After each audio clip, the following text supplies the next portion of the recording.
sea, ¿qué es lo que causó Señor, la guerra? ¿Qué es lo que causó la guerra de los 1000 días? ¿Qué antecedentes tenemos? la guerra es sobre los dos partidos, del liberal y el conservador, profe. Sí, pero entonces, ¿qué pasó antes de esa guerra, Samuel? ¿Qué llevó a ese conflicto bélico, Samuel?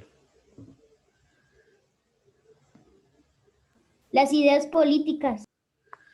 Bueno, ideas políticas, más o menos, Alison, ¿qué podemos decir? Oh, creo que se fue. Ariana, ¿qué podemos decir de antecedentes sobre la guerra de los 1000 días? Antecedentes es qué pasó antes, qué llevó antes a que pasara ese conflicto. Entonces, Ariana, ¿qué podemos decir sobre eso?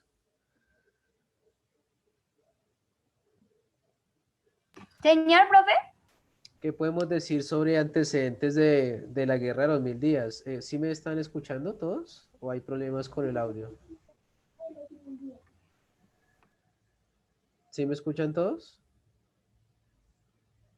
muchachos? Sí, profe. Que fue un conflicto civil, profe. Conflicto civil, listo, entonces desarrolla la idea. ¿Cómo es un conflicto civil? ¿O qué es un conflicto civil? Ya lo habíamos dicho. Profe, es como una pelea. Mm, bueno, más o menos. Emanuel, ¿qué podemos decir sobre antecedentes de la guerra de los 1000 días? ¿Qué pasó antes de esa guerra?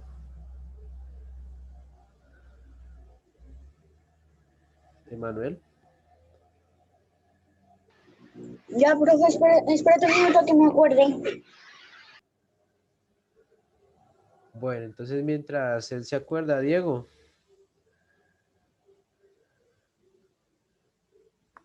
Diego. Diego, ¿qué podemos decir sobre antecedentes de la guerra de los 1000 días? Pero ya dijeron, bueno, un conflicto civil, una disputa. ¿Qué más podemos decir? Guerra entre partidos. Profe, ¿ya lo puedo decir? Claro. Bueno,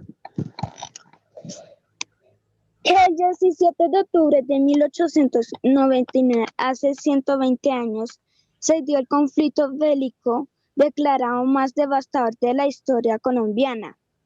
Una Bueno, guerra que, dicho sea la, de la idea, paso, la idea, Diego, es pues evitar el tema de la lectura, o sea, que hemos interiorizado. Haz de cuenta que tú no tienes un profe, es que yo... cuaderno. Haz de cuenta que tú no tienes cuaderno y Pues, estás respondiendo pues lo que hayamos interiorizado. Asumo que ustedes ya han repasado el tema. profe, yo pues que también estalló como una bomba. Yo creo eso, que estalló una bomba. No, no es que yo, no, y no estalla ninguna bomba. No, No, es entre los partidos, el liberal y el conservador, la guerra de los 1000 días. bueno, vas por ahí, Jordan. Sí, Alison, ¿qué profe, podemos decir? ¿Qué podemos decir de los antecedentes? O sea, de los que, qué llevó a que ocurriera la guerra? ¿Qué ocurrió? Yo, profe, la, la disputa entre los dos partidos. Listo, eso ya lo dejamos claro. ¿Qué otra cosa había? ¿Solamente la disputa de los partidos? no, profe, eso también usted nos había dicho que en ese tiempo, cuando los familiares votaban por un partido, uno debía ser por ese partido también. Eso, bueno, sigue siendo el Profe, se yo tema de los partidos. por la regeneración. Samuel, ¿qué dijiste? Se yo por la regeneración. Muy bien, vamos por ahí. ¿Qué fue lo que más afectó el tema de la regeneración conservadora? Que usted diga, no, cuando salió este documento empezaron a complicarse más los problemas.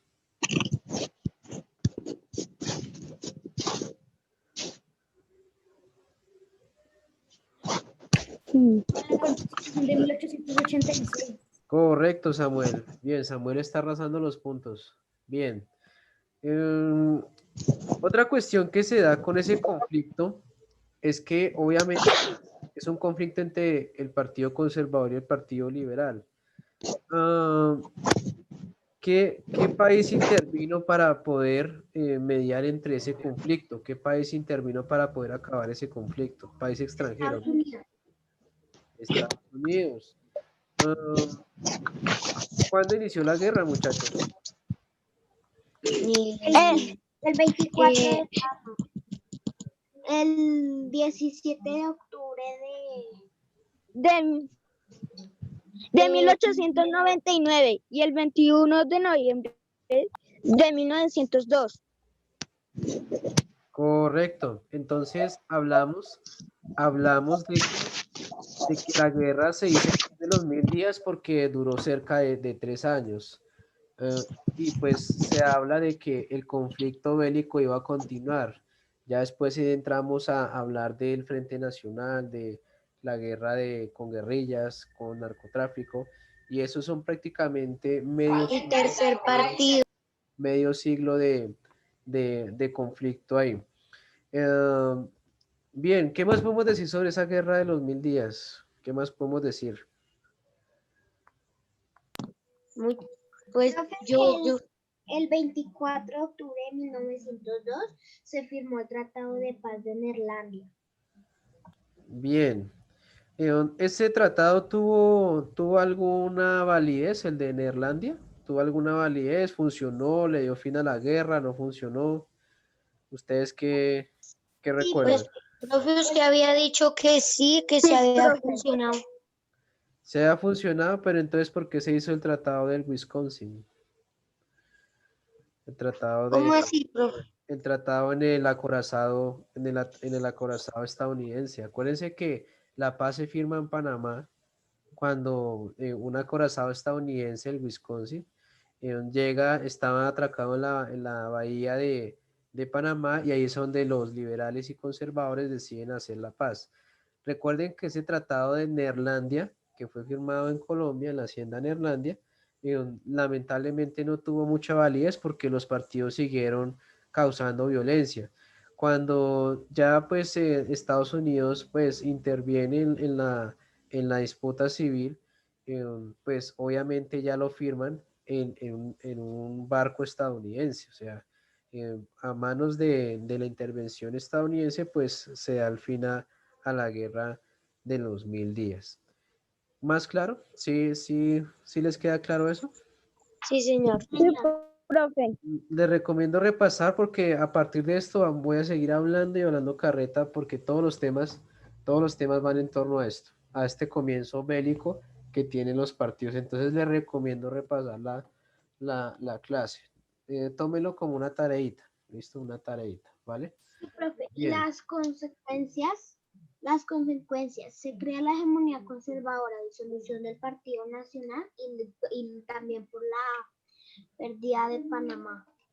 Bien, aunque hay otras consecuencias que las vamos a ver, pero entonces la más importante ahí, aparte de que los conservadores continuaron pues administrando el poder, es que también se da el tema de la pérdida de Panamá.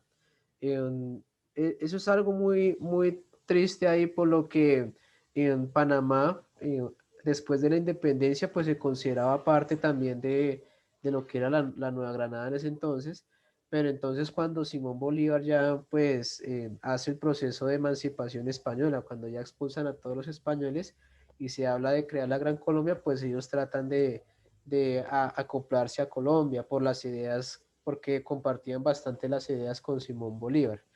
Cuando Simón Bolívar muere, entonces, pues lamentablemente Panamá, pues en temas políticos y eso, dice que prácticamente por la guerra Colombia abandonó a Panamá y pues Panamá con la ayuda de Estados Unidos decide independizarse de Colombia. Entonces, y eso O sea que ahí Estados Unidos le ayudó a Panamá, profe. Es lo que cuenta la historia, por lo que Estados Unidos estaba muy interesado en construir el canal de Panamá. Estados Unidos primero lo iba a negociar con Colombia, iba a decirle al gobierno colombiano, bueno, ustedes como tienen a Panamá, entonces lleguemos a un acuerdo para armar el canal de Panamá. Pero entonces, como Colombia estaba en el conflicto de la guerra de los 1000 días, Entonces no prestó mucha atención a eso y Profe, pues le dice a Panamá que se independice. Prácticamente reconoce a Panamá como una república independiente y pues Estados Unidos solo negocia la construcción del canal de Panamá con la República de Panamá recién creada. ¿Sí? profe, ¿y qué significa el canal de Panamá? El canal de Panamá es una vía marítima en donde los barcos pasan a través de unos canales hechos, construidos artificialmente, hechos por el hombre, por el ser humano más bien, y los barcos que vienen del Pacífico y quieren pasar al Atlántico, en vez de rodear todo el continente, llegar o sea hasta lo que es Argentina, la Patagonia y volver a subir a la Colombia, entonces lo que hacen es atravesar esa vía marítima creada artificialmente y pues eso acorta pues mucho tiempo en el tema de exportación e importación porque conecta el océano Pacífico con el océano Atlántico. Ahí se mueve Ah, mucho dinero porque pasan ahí todas las mercancías. Cuando Estados Unidos construye el canal de Panamá, entonces le dice a Panamá que toda la administración y todo lo que es, todo lo que produzca el canal, o sea, económicamente, va a ser para Estados Unidos durante 100 años. Hace poco pues terminó ese embargo que tenía Panamá y ya Panamá pues pasó a administrar nuevamente el canal. Pero eso era Estados Unidos porque Estados Unidos lo construyó. Y eso era lo que quería hacer con Colombia, pero pues Colombia como estaba en conflicto civil, entonces no pudo hacerse. ¿Listo? ah, ya, profe, o sea, todo eso fue gracias a Estados Unidos y ahí con esto hizo el conjunto de Panamá con el canal acá Colombia. Mm, mm, pues Estados Unidos hizo el canal fue con Panamá, porque ya se había independizado. Ya no lo hizo con Colombia. Colombia pues ya Ah, era parte de Panamá.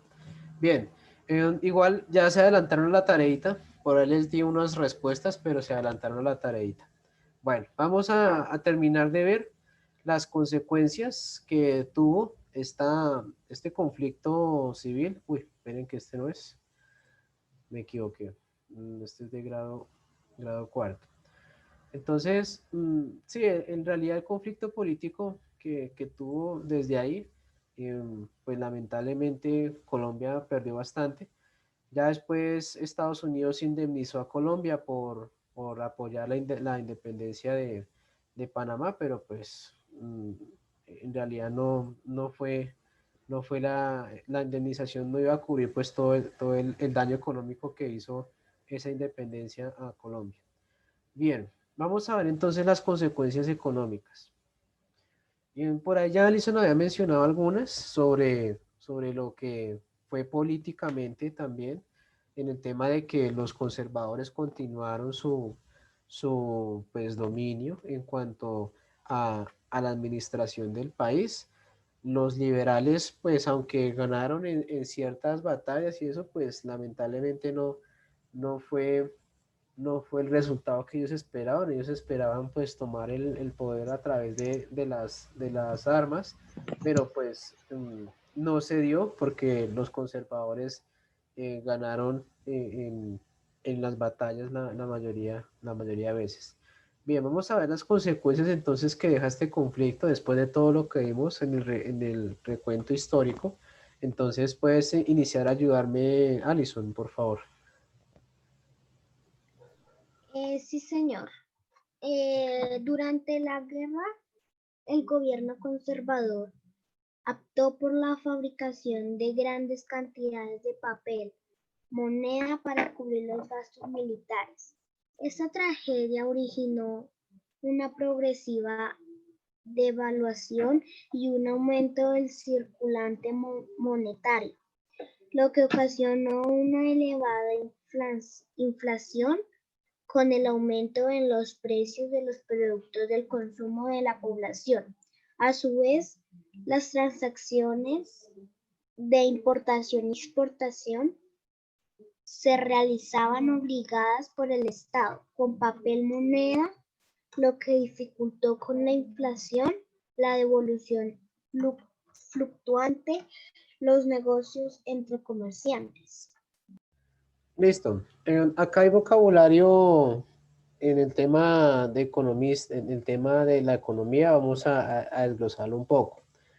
Para empezar, entonces, después de la guerra, pues ustedes saben que todo conflicto bélico, pues compete un gasto, o sea, hay que invertir en armamento, en uniformes, en víveres, en transporte, y pues todo eso acarrea un gasto. Y no estamos hablando de gastos pequeños. Acuérdense que movilizar tropas, póngale 20.000, 30.000 hombres, ¿cuánto no cuesta? Y actualmente pues eso también es un gasto de todo estado que tiene un ejército. Entonces después de ese conflicto, el país entra en una crisis económica por el tema de que pues gastó demasiado en la guerra y después para poder financiar ciertos proyectos pues no había el dinero. ¿Qué fue lo que hicieron ellos? Entonces ellos lo que hicieron fue imprimir en papel, o sea, imprimir billetes en papel. Inclusive se habla de que usaban, no había papel tampoco para poder imprimir los billetes, sino que usaban era el papel que salía de los chocolates, en donde se envolvían los chocolates, imprimían ahí el papel, se dice, no es algo pues que yo pueda asegurar, se dice. Y cuando pasa eso, a imprimir muchos billetes, entonces el problema es que los precios de los productos empiezan a elevarse. O sea, como hay tantos billetes, entonces los precios empiezan a subir porque pues la gente va a tener más capacidad de, pues, de apropiar recursos. El problema, que es lo que también tiene Venezuela actualmente, es que ellos están imprimiendo papel de billete, y el problema es que empieza a subirse exponencialmente los precios, por lo que hay mucha oferta, pero poca demanda. Entonces empiezan a subirse los precios de todo, los alimentos, el tema de los servicios, empieza a subirse prácticamente todos los gastos familiares que tenemos hoy en día comienzan a duplicarse, a triplicarse, porque pues empiezan a imprimir tanto papel moneda que pues obviamente los precios comienzan a elevarse al haber tanto papel moneda por las calles. Entonces eso conlleva que también las exportaciones e importaciones, acuérdense que importación es cuando un país compra determinado producto, es decir, Colombia le compra a Estados Unidos computadoras. Entonces, eso se llama importación. Y exportación es cuando el país vende a otros países. Por ejemplo, Colombia le vende café a Europa. Entonces, eso se llama exportación. Cuando eso sucede y al haber tanto pues dinero impreso que muchas veces no tenía ningún peso por lo que costaba tanto pues un producto, entonces dificultó que esos productos que traían y sacaban del país también se vendieran o se compraran. Por eso los negocios de los comerciantes comenzaron a decaer porque no tenían insumos para poder vender en las calles. Entonces, la dificultad económica central acá de este conflicto es que el país termina en una crisis económica y segundo, en inflación, o sea que una botella de agua, no sé, valdría en ese entonces el doble o el triple de lo que pues estaría costando cuando no haya inflación. Inflación es que meten mucho dinero impreso, pero un dinero que es solamente para uso interno y entonces comienzan a encarecerse los precios de las cosas, ¿listo? ¿Sí, sí me hago entender con eso? Yes. ¿Sí? ¿Sí? ¿Seguros? Bueno, entonces Yes. es lo que generalmente está pasando en el tema del vecino país, porque comenzaron a imprimir mucho papel moneda, y pues el problema es que al haber mucho papel moneda circulando en la calle, empiezan a encarecerse los precios de las cosas. Por eso se dice que, y obviamente la moneda se devalúa, o sea, ya no vale lo mismo. Por eso es que el bolívar, que es la moneda de Venezuela, pues obviamente es inclusive mucho menor al peso colombiano, que de por sí también está muy devaluado, pero entonces por el tema de esa inflación en el vecino país también se ve ese proceso que tuvimos acá como consecuencia de la guerra de los 1000 días. Listo. ¿Hay alguna pregunta en torno a esto? No, señor. ¿No? señor. Bueno, No, señor. continuemos. Ahora vamos a ver las consecuencias sociales. Socialmente, ¿cómo quedó el país con ello? Entonces, ¿puedes ayudarme, Diego, por favor? Sí, señor. La guerra contribuye de, de manera notable a exacerbar los adiós partidistas a nivel local y regional. Si bien entre los élites de los partidos se produjo un mayor acercamiento en la repartición burocrática del gobierno y en las decisiones políticas a nivel de las bases de los partidos aumentó la identificación partidistas y en el regional partido contrario la guerra de los 1000 días sembró a Dios en la igual o a mayor intensidad en años posteriores y el marco de la denominada violencia. Listo, profe. Gracias. Entonces, ¿qué podemos rescatar acá de las consecuencias sociales? ¿Alguien sabe qué son las élites o qué se definen como élites? Pues, profe, son las organizaciones. ¿Son los qué? Es una serie de las grupo, profe, sí. Es un grupo, sí, pero ¿de qué? Pues del Estado. No necesariamente. No necesariamente tiene que ser del Estado. Entonces les aclaro el concepto. Élite se refiere a un grupo de personas que son las más representativas socialmente, sobre todo en el tema económico, en el tema político, es decir, familias de políticos, grandes empresarios, son parte de esas élites, o sea, son los que definen muchas veces las campañas presidenciales, porque muchos de esos empresarios que hacen parte de esas élites, de esas eh, puntas del estrato social en Colombia, muchos de ellos pues financian las campañas políticas de los políticos que vemos en televisión. Entonces, si bien entre esas élites se produjo, o sea, un mayor acercamiento, porque muchas veces las élites conservadoras estaban en un lado y las liberales en otro, porque pues no solamente era conservador o liberal, sino que en los dos partidos había ese grupo de élites, o sea, ese grupo de personas representativas tanto económicamente como políticamente.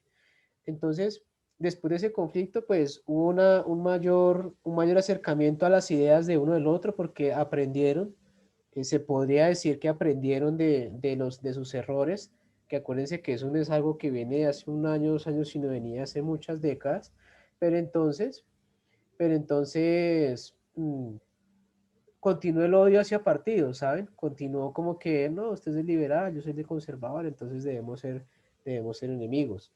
Pero entonces, en lo bueno, vamos a ver lo bueno. En lo bueno es que se acercaron esos dos partidos un poco más y ya empezaron a tomar decisiones más en conjunto sobre la forma en que se repartía el poder en Colombia. Aunque no de la mejor manera, pero pues se dieron algo a comparación del radicalismo que había antes. O era liberal o era conservador, pero no estaba en la mitad. Pero entonces ya hay un poco más de flexibilidad en eso. En cuanto al tema ya de no solamente político, sino también nosotros como sociedad, o sea, las demás clases, pues continuaron radicalizando ese odio hacia los partidos porque pues acuérdense que salimos de una guerra y pues ustedes saben que todavía continuaba como ese odio de un partido hacia el otro. Entonces eso era pues triste por lo que la población no entendió muy bien el mensaje que dio la guerra y pues también beneficioso en el tema político porque hubo un mayor acercamiento entre partidos. ¿Listo? Aquí nos dice, la guerra de los 1000 días sembró odios en la población, literalmente, principalmente rural. Acuérdense que en esta época la mayor cantidad de población que tenía Colombia era en el campo. Ya en los años, en el siglo pasado, en el siglo XX, más o menos en la época de cuando empiezan las guerrillas en los campos, más o menos en la época de los 60, 50, sí, 60 más o menos. Entonces la población a raíz de ese desplazamiento forzado migra a las ciudades y ahí es donde empiezan a poblarse las ciudades con personas de otros lados del país. Por eso Bogotá encontramos al país, encontramos al costeño, encontramos al llanero, encontramos al del eje cafetero, por lo que pues esa migración que se dio, pues a raíz también de que el conflicto en el campo, pues dejó sin trabajo a mucha gente, entonces la gente venía acá a, a las ciudades a poder buscar nuevas oportunidades. Por eso es que nosotros, muchos de nosotros, pues tenemos familiares que viven por allá en Boyacá, familiares que viven por ahí cerca en esos lados, y nosotros ya somos nacidos acá en Bogotá, muchos de nosotros, no estoy diciendo que sea algo común, sino que eso se dio a raíz de todo ese conflicto que hubo en el campo. Bien, entonces eso a grandes rasgos en consecuencias sociales. ¿Hay preguntas hasta ahí? No, señor. No, señor. ¿No? Bueno, entonces continuamos. Ahora, finalmente, ya para terminar las consecuencias políticas. Entonces, Ariana, ayúdame por favor. Señor profe. La Guerra de los 1000 días movilizó a amplios sectores del Partido Conservador a buscar un punto de equilibrio que tuviera en cuenta al Partido Liberal en la administración del Estado y en la política. Desde 1903 se luchó en el Congreso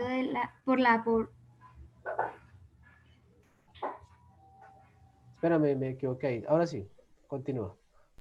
por la aprobación de una ley que permitiera la participación liberal en todos los entes representativos del gobierno.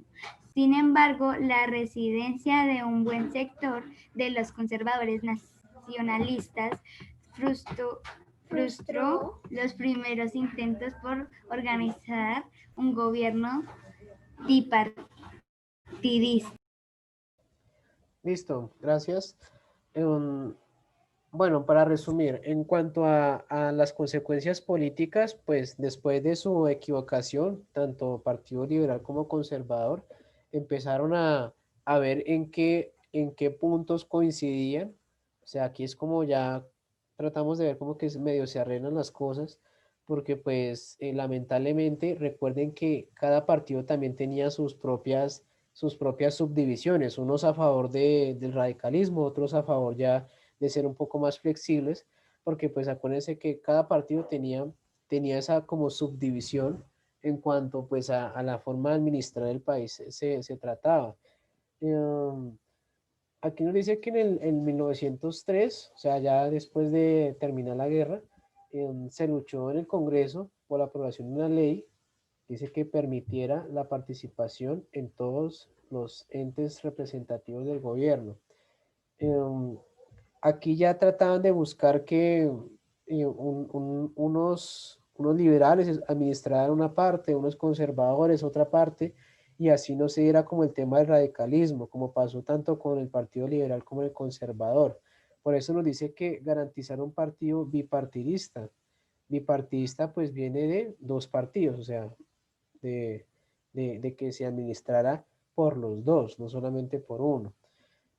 Pero pues Como un dúo, profe. exacto, como que se trabajara en equipo, pero pues lamentablemente una facción, nos dice acá los conservadores, los que eran más radicales, no querían, no les interesaba como establecer esa relación con los liberales y pues lamentablemente se frustran esos intentos de poder organizar esa administración.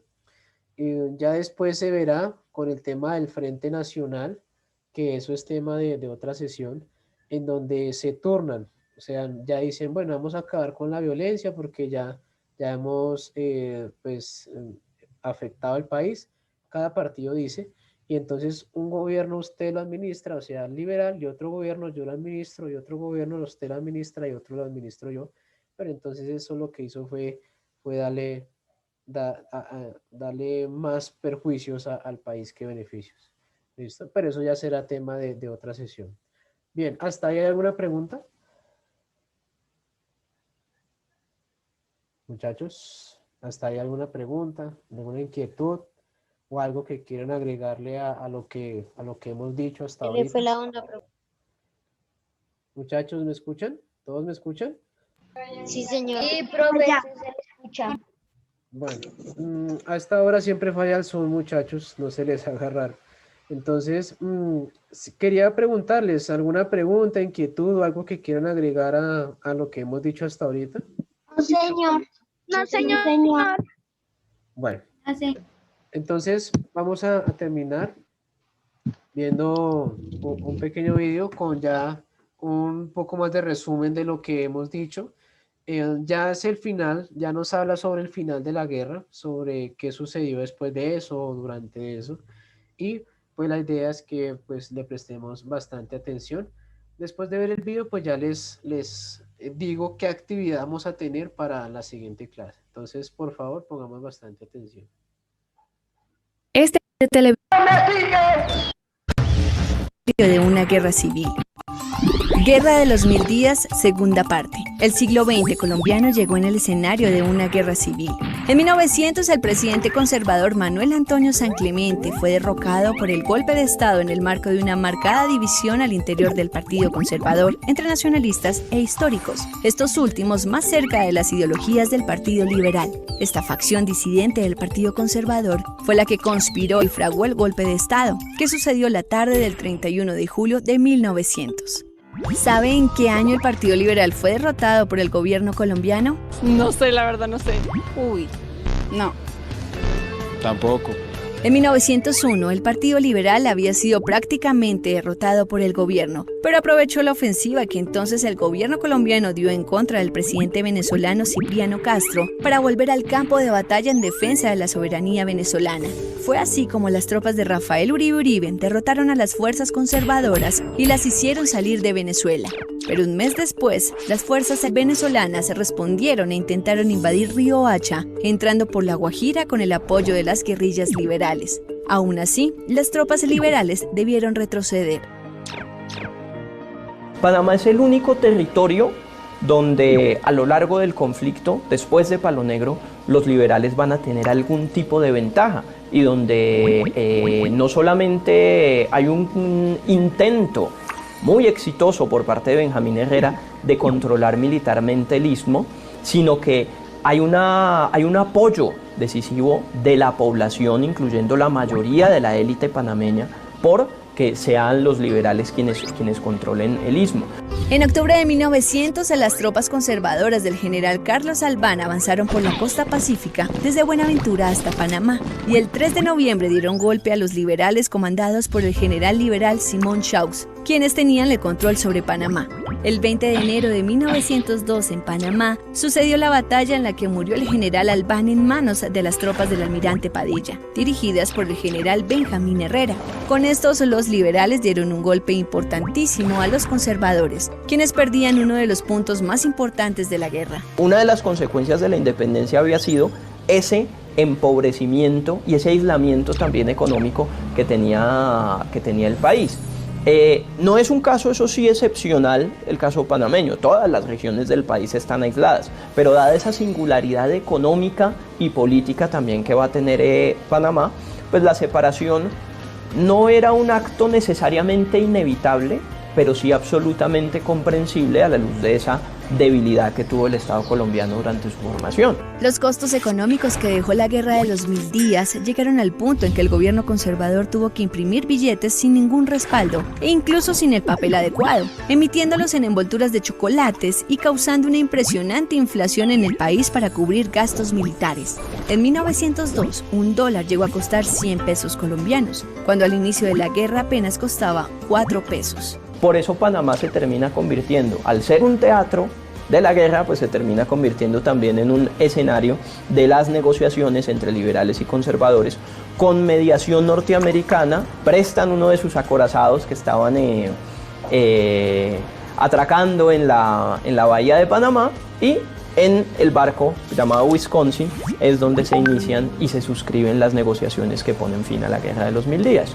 La firma del Tratado de Wisconsin puso fin a una guerra que se pudo haber extendido y a la vez insinuaba la reorganización política del país de cara al siglo XX. La paz de Wisconsin fue sellada a bordo de un buque estadounidense en las aguas de Panamá, esa porción de país que Colombia perdió en 1903. Los costos políticos y sociales de esta guerra fueron decisivos para los episodios de violencia que se han desatado desde el siglo XX hasta nuestros días. El 15 de octubre de 1914, el general liberal Rafael. Este programa es... Bien, muchachos, creo que podemos dejarlo hasta ahí. Porfa, me queda un minuto. Por favor, nos volvemos a ingresar y ya les comento qué es lo que vamos a hacer. Bueno, entonces, si son tan amables, por favor, me van a